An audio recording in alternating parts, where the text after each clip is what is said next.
A las personas nos gusta contar historias.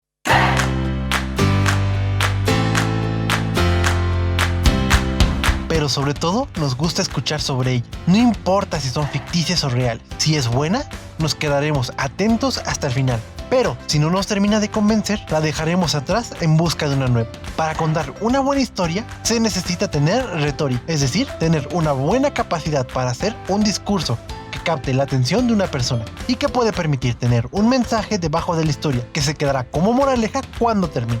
Sentarnos y escuchar instrucciones de cómo jugar es algo bastante aburrido, así que se usa la trama como una manera de distracción. Los primeros minutos de un videojuego son muy importantes, así que se trata de contarnos una historia lo más interesante posible, mientras vamos aprendiendo a jugar, buscando una manera de motivarnos para querer continuar. Algo que se repetirá durante todo el transcurso del videojuego, dándonos pequeños fragmentos de la historia como recompensa por avanzar.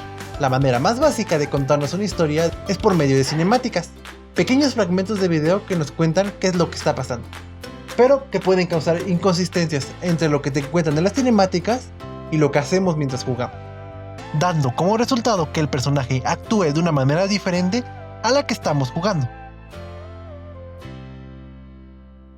Poder contar una historia en un videojuego es difícil. En los libros, por ejemplo, cuando tenemos una historia en nuestras manos, no tenemos ningún tipo de control sobre ella ni de lo que hagan sus personajes, siendo el autor el único que tiene un control sobre el desarrollo de la trama. Es decir, no existe más interacción por nosotros que avanzar la página para que la historia continúe.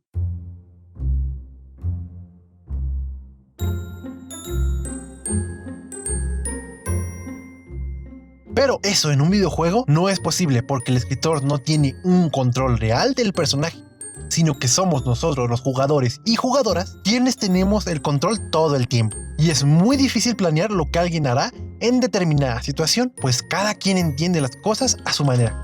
Por esa razón se recurre a las cinemáticas, pues es el momento donde sí se puede tener el control de lo que sucede para hacer avanzar la historia en la dirección que los autores desean, aunque nos quitan el poder de elegir momentáneamente. Los Quick Time Events intentaron ocultar esto, pidiéndonos presionar botones durante las secuencias animadas. Aunque sí existe interacción, realmente uno no siente que tenga el control de lo que está sucediendo.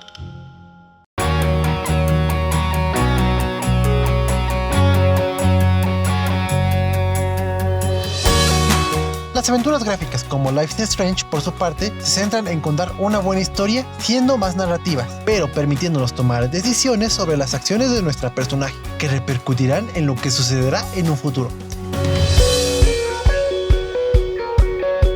dándonos diferentes caminos que, aunque siguen siendo predestinados por los escritores, nos dan la sensación de elección, aunque con una gran desventaja, teniendo una jugabilidad mucho más simple, limitándose a minijuegos, pequeñas secciones de exploración donde investigar el lugar para conocer pistas de la historia, resolver complicados acertijos con una serie de pasos muy específicos para continuar, lo que hace que tengan un desarrollo más lento, frenando la historia para resolverlos y que puede ser frustrante.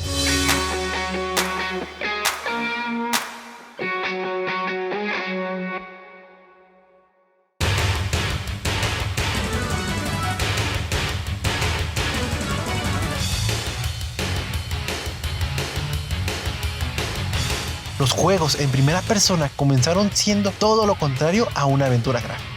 Son conocidos por sus mecánicas de acción frenética, pero en cuanto a historia no destacan mucho. Tenían una historia muy básica que contaba en cinemáticas o imágenes con texto, pero nada más allá de darnos un simple contexto.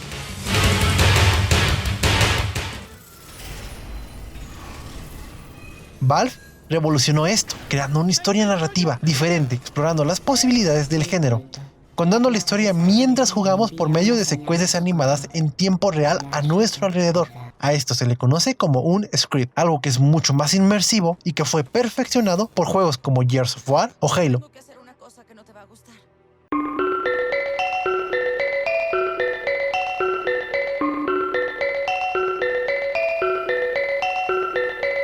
Chrono Trigger es un videojuego estilo RPG, donde optaron por crear una historia que fuera elaborada y muy larga, que se desarrollará en un enorme mundo, donde es necesario moverse visitando diferentes lugares y épocas para poder progresar, teniendo en el camino que enfrentarnos a todo tipo de enemigos, donde nosotros decidiremos cuál es la mejor estrategia para poder seguir avanzando.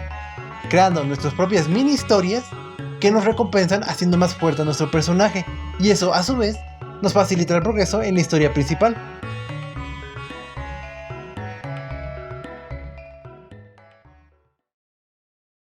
Con la llegada de videojuegos estilo sandbox, existió una de las mayores revoluciones en la manera en que se cuentan historias. En esencia, un sandbox nos deja en un nivel que es enorme, conocido como mapa, dándonos total libertad de ir a donde queramos, cuando queramos. Tanta libertad hizo que fuera necesario crear una nueva manera de contar historias. Uno de los más populares es crear una historia principal donde tenemos que visitar diferentes partes del mapa para hacerla avanzar, mientras que por el camino se colocaron muchas actividades y misiones pequeñas, sin mucha importancia, conocidas como coleccionables y misiones secundarias, que nos dan ventajas para completar la historia, ya sea conocerla mejor, mejorar nuestro personaje o hacernos la vida más fácil para poder explorar más.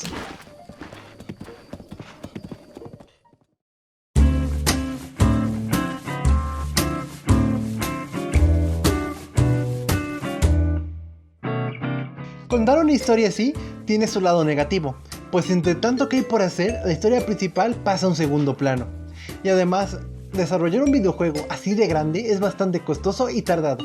Como puedes ver, la historia de un videojuego es algo bastante difícil de realizar, pero cuando se realiza bien, es algo que nos puede motivar a querer seguir jugando. Así que dime, ¿cuál es tu manera favorita de contar historias? Tú eliges.